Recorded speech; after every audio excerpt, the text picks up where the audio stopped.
Coming up on today's edition of the Cowboys Report, we'll discuss Rico Dowdle, his play, and his longer-term outlook as a member of the Cowboys organization. A couple different 2023 NFL Draft class members who are starting to show some promise, at least, given how bad it was last year. And some more hype for Osa Odighizuwa as well. Before we get into that, we'll call it roughly 400 subs away from 203,000 here on the Cowboys Report. Appreciate every single one of you who has already subscribed. Let's keep it going. Hit that sub button for more free Cowboys videos all season and off-season long. All right, Rico Dowdle. It is very clear, if it wasn't already, he is your best back on the Cowboys roster. It actually has been clear for a while, but some people didn't want to admit that they were wrong. Rico has truly taken over as the Cowboys lead back with really good results. 134 carries, that's 600 yards on the season. That's a 4.5 yard per carry clip. 32 catches, 4 total touchdowns on the season. What is really frustrating to me overall is it shouldn't have taken so long to know that Rico Dowdle was your number one guy in the backfield. In fact, we all kind of knew it already, or at least those of us who weren't emotionally invested in somebody else. He was the team's best running back since training camp. More explosive, more dynamic, just better across the board. Ownership loved Zeke a little bit too much, and they didn't want to give up the dream on that one. And now you're at the point where it's not just Rico getting the majority of the snaps, he's getting more touches. The volume has increased from a usage perspective and not just an out there on the field perspective, in part because McCarthy's finally gone, hey, I've got Cooper Rush back there. Maybe I should try to run the ball a little bit more frequently. And it's working for the Cowboys. Rico Dowdle, even before he was named the lead back, whatever you want to call it there, he's been better. It's been more effective, more explosive, better across the board than Zeke and Cook and Deuce Vaughn and Lipke. And at this point in the season, it's still over. It's not about 2024 as much anymore. I am more curious of what's his role look like in 2025. What does that look like? How involved is he as the Cowboys move forward? I think that's something you need to figure out. And you've got 5 games left to figure it out. And frankly, I would have interest in re-signing him as well. We'll talk more about that here in a second. But what do you want to do? It's the pinned comment on today's show. Do you want to re-sign Rico Dowdle? Y for yes, N for no. Go vote at the pinned comment, especially if the ad comes here on YouTube. Now, not including Dalvin Cook, he is a practice squatter, so it doesn't really count anyway. Cowboys have 4 backs on the roster. Hunter Lipke is kind of the fullback, H-back, kind of a hybrid guy. He is the one that is guaranteed a roster spot next year. Dowdle's a free agent. Zeke's a free agent. I question if Zeke's going to be in the league next year, unfortunately. And Deuce Vaughn is far from guaranteed a roster spot. I think we all know that by now. The advanced numbers for Rico Dowdle also look pretty good. Now, the carries and yards, we're filming this obviously before the Sunday games, so if you're watching that on like next Monday or something, it's obviously going to be a little bit different because volume play means guys will catch him. But he's 25th in carries, 22 in yards, 14th in yards per carry. It's been super effective in that area. Positive rush yards over expected. Yards after contact, he's 12th in the NFL.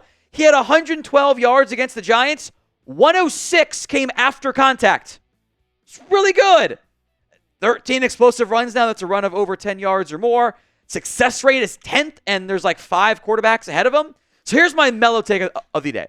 I am down, if not flat out on board, with the idea of bringing back Rico Dowdle. You know, the Antonio Gibson contract, which is like $3.11 and change, kind of stands out to me, something that might be in the ballpark there. Maybe it's even cheaper because you didn't have to pay him anything last year. No one wanted him in free agency. But even if when you do bring back Rico Dowdle, you should still add another back, especially given Dowdle's injury history in the past. Now, if you want Ashton Genty, that's fine. If you fill other needs, you know, the high-end investment running back is, you know, instead it kind of becomes the Ferrari in the broken down house meme. Like, it's cool if you got a great one, a great dope car, but if you can't pay the mortgage, why are you bothering to have the super fancy car? Like, you're kind of investing in the wrong things when, yeah, it's a cool car. You got a good deal on it maybe, but you got more important things you got to start paying your bills with. Or it can be a later pick in a really great draft class for running backs. But I would like to find someone with some extra juice.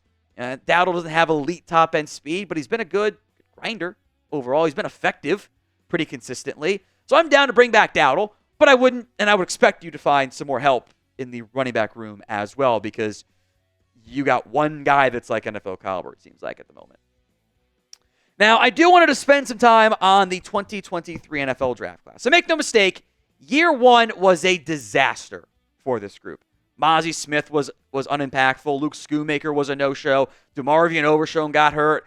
Fehoko was a healthy scratch. Austin Richards barely played. Eric Scott has already been cut, much like Fehoko. Deuce Vaughn was kind of hanging around the active roster a little bit. Jalen Brooks has been like a wide receiver 4/5. Year one was a mess. Year two, you're seeing some promise. In particular, out of your first three picks. Now, the class is never going to be perfect because you missed on Fehoko, you missed on Eric Scott, and those were also day three picks, so you're kind of running out of expected impact anyway. But your top three guys are looking better. Let's begin with the guy I think is going to be the best one from this class. That is DeMarvion Overshown. Seems like every single week he's making multiple impact plays. He is always around the football. This looks like an emerging young stud, especially if you can get some better defensive line play up front, which getting healthier, you might get that anyway. He's got 84 tackles this year, 5 sacks, 8 tackles for loss, 3 pass breakups, of course, had the pick 6. It's not just me that thinks he's playing well. Micah Parsons called him a great player, and so did the veteran in the locker room, Eric Kendricks. Says Demo's a great player. He's one of the best I've ever been around. His attitude is just pure. He loves the game. I love to see it. And it motivates me. Being in my 10th year, it motivates me to see a year two guy like him, especially what he brings to the field. He's getting better every game. He knows he has things to work on. He's taking it seriously. The sky is the limit. I'm excited to see what he has in store. Expect more big games from him this year. I genuinely just love watching Overshown play because he can cover, he can blitz, he can run support. He's athletic, he's explosive, he does all the fun stuff that I want to see out of a linebacker. He truly has become one of my favorite Cowboys players on this team right now. So with that in mind, who is your favorite Cowboys player? Let me know in the comment section of today's show. We mentioned this last week, and I'm going to mention it again. You're starting to see real, actual signs of growth and steps forward out of Mazi Smith. The splash impact plays for a nose guard probably aren't going to be there on a consistent basis, but it is not an accident that against the running backs you have faced the past 4 weeks, you've shut them down. Saquon had less than 60 yards. Mixon had one big run left side on the outside and then was mostly shut down. Brian Robinson, Austin Eckler did nothing. Tyrone Tracy, Devin Singletary didn't do anything. It's not an accident that as Mazi Smith's play has increased, with Micah Parsons coming back, which I think has also played a pretty big role for your defense overall, that Mazi's played better. He's gone from being like, yeah, that's like looking like one of the worst defensive tackles in the NFL. Like he's been a liability to. He's been a net positive in 4 straight games. He's actually been good. Now, he's no Dexter Lawrence. He's no Vita Vea. I don't think you're going to see a bunch of games where he gets a half sack like he did against the Giants, but he's got 3 pressures in his last 2 games. That's not a lot. That's what he had the entirety of the season going into those 2 games. What I'm saying is we're seeing reason for optimism here out of Mazi Smith. We've seen in years past that defensive tackles, sometimes it takes a little bit longer for them to break out, to show the growth and take steps forward. So another mellow take of the day. Here's what I want to see next from Mazi Smith. Keep playing well. Keep stacking good games on top of each other. And then stay healthy for the 2025 NFL offseason. I'm still going to go find more defense. I need multiple DTs still with Mazi, the only one under contract. But if he can keep stacking good games, you go from, well, you can't trust him at all to maybe I at least have a rotation piece, if not even more. Now, if your confidence is low, I get it because it's the Commanders and the Giants. It's also been 4 games in a row, I would argue. So what is your confidence level in Mazi Smith? Scale it for me from 1 to 10 in the comment section of today's show. Then there's the other Michigan product from that class. And look, I will be upfront. I've been pretty mean to Luke Schoonmaker. I would say it's been at least partially justified. But I'm happy to give him credit when he plays well. I think we've seen that from Luke Schoonmaker, at least in the passing game. The run blocking has been not great, which is actually super disappointing given what I thought he was going to be coming out of Michigan, what they asked him to do. But his last 3 games he has more yards and almost the same number of catches and almost the same number of targets in his last 3 games combined than the rest of his NFL career. 14 for 144. It's not elite. It's not superstar. And Jake Ferguson is still a better player. He just does more and better things for you across the board. And because Ferguson's better, and he might be hamstrung to being that tight end too, which is kind of funny. He did the same tight end on day 2 draft he did with like Escobar and others over the years, Bennett. The impact ceiling might be a little bit limited. And I think there are still times I wish he were a better blocker than what I've seen so far. But this is progress. That's what we wanted, right? Especially relative to expectations of like, can you just get on the field? He was not playing at one point. She played like 3 snaps, and Brevin Spann-Ford played like 15. They had flat out benched Luke Schoonmaker. Now, he's at least earning his playing time. Let's also go to Osa Odighizuwa, and this is going to be a very controversial one once we get to the offseason, I suspect. His play has also stepped up the last 4-ish weeks. Again, probably not an accident that those games have come once they've gotten Micah Parsons back out there. Probably not an accident. Those things are probably very much connected. It's the gravity effect that Micah Parsons has, you know.